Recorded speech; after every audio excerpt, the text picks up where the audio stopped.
Thank you, Abraham. I'm a little nervous, so bear with me. I'm going to try and get my thoughts together. I guess I'm coming to you more for a situation. I am currently battling with every person I date. Before I date them, I already in my mind think that it's not going to work out. Okay, so it's self-sabotage, like I'm not worthy. And all my friends always tell me, relax, relax, it's fine, everything's good, you got the perfect guy this time. And as soon as I know it, that person's gone. And I have no reason why. And all of a sudden I'm attached. And I don't know how to stop the attachment of like, what did I do wrong? So this last relationship I had, I got completely out of the blue dumped. And there was no reason or rhyme for it. And I'm stuck. Completely like, what did I do? Why did this happen? And I don't know why I'm stuck in this situation of doing this in every single relationship. There is no hope for you.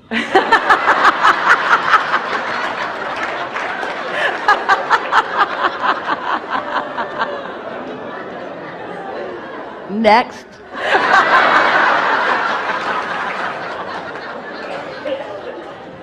Well, that was really the case you made for yourself. Exactly. In other words, we're infinite intelligence and you convinced us.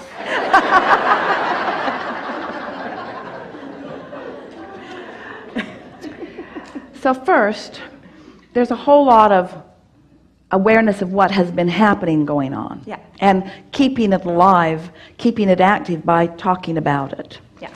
But in the process of all of this exploration, you've been launching rockets of desire, so you've been defining and refining what you're really looking for in a relationship. So your relationship vortex is much more detailed, much more evolved than it was before all of that. So it hasn't been a waste of time. It's all been for something. Where in your previous understanding, or even in the understanding that you've been garnering from us, where did you pick up the notion that you should make happy out of situations that you don't like? Yeah. We mean, what is it that makes you think that you should be looking right at something that isn't pleasing to you and pretend otherwise? When you go to a restaurant, do you just say to the waiter, bring me what you like?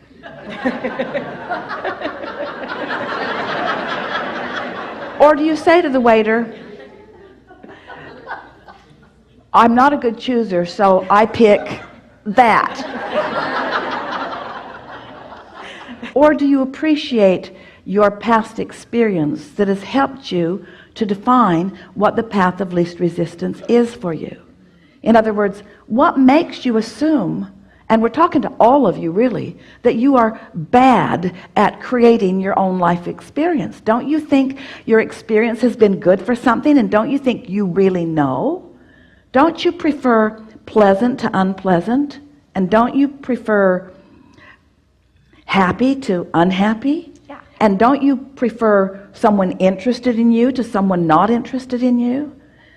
Esther was watching television the other day and saw one of those matchmaking commercials, and you've seen it.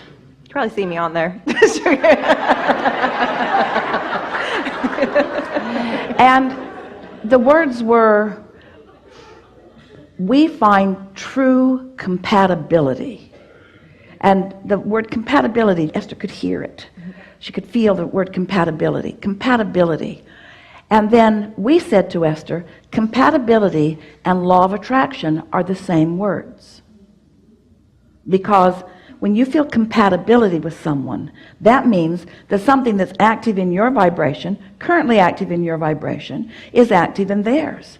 The thing is, a lot of you have a lot of compatibility with things you don't want, because they're active in your vibration.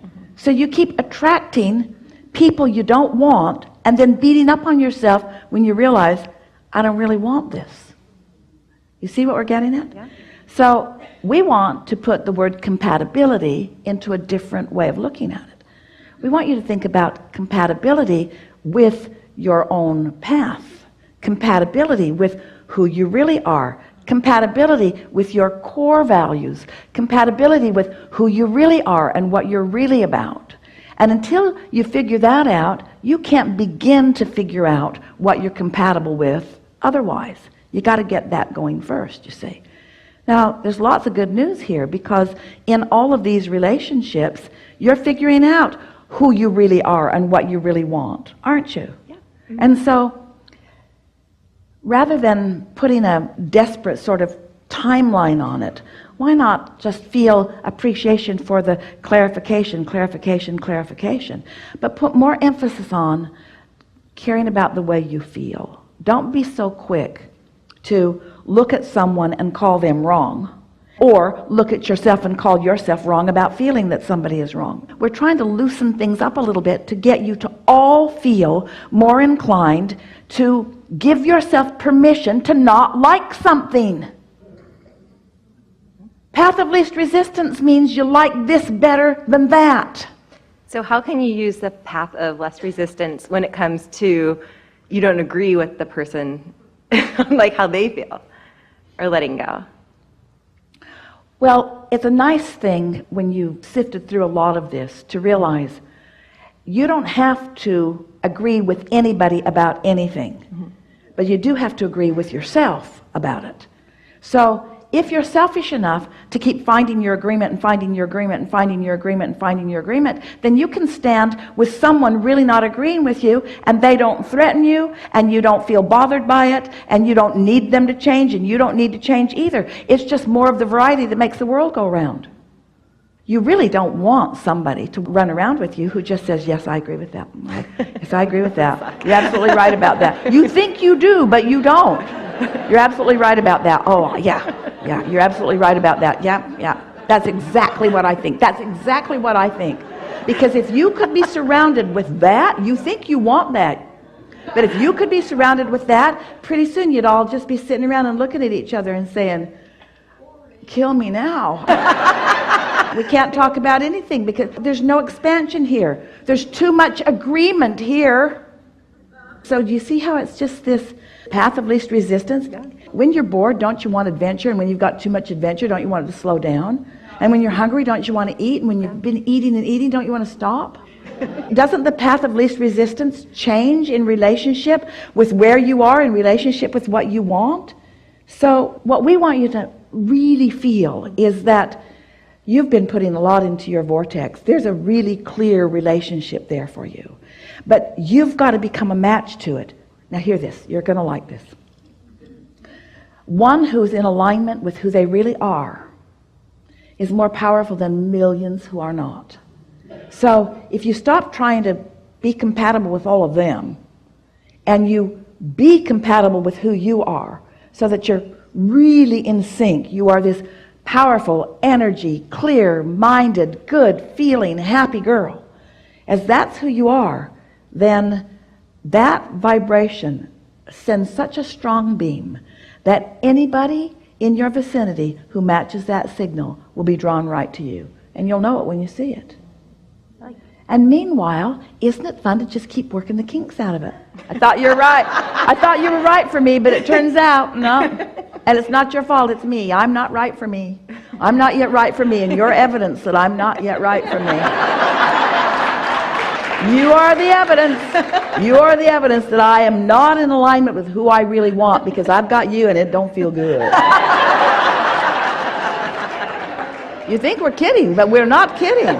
This is the way, because these things are certain. You have put a clear, distinct, vivid relationship in your vortex that you keep resisting with all of your awareness of what's going on. So if you could just change one thing, as you're looking at what you don't want in someone, acknowledge what you do want.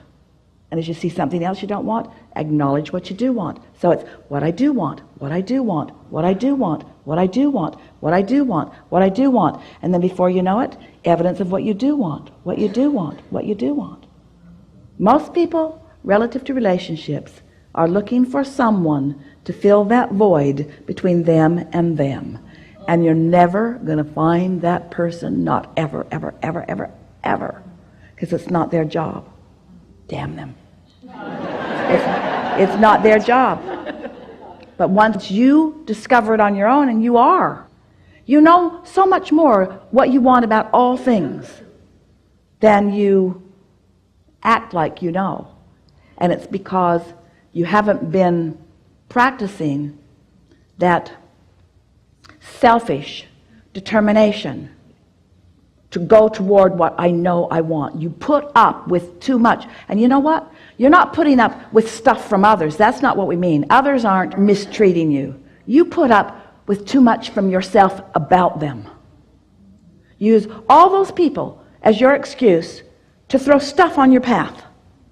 Resistant stuff on your path. So true. Yeah, cut it out. Can you tell my mom that?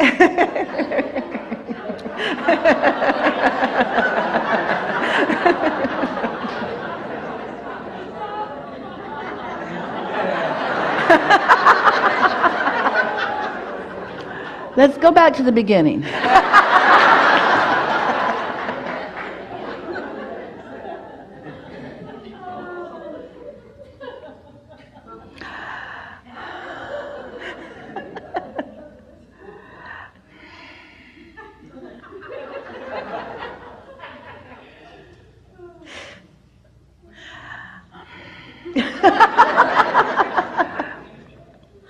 Well, the reason you bring up your mother, and a lot of you do, is because it was in those very early years that you disregarded your own relationship with your own path and listened to someone else.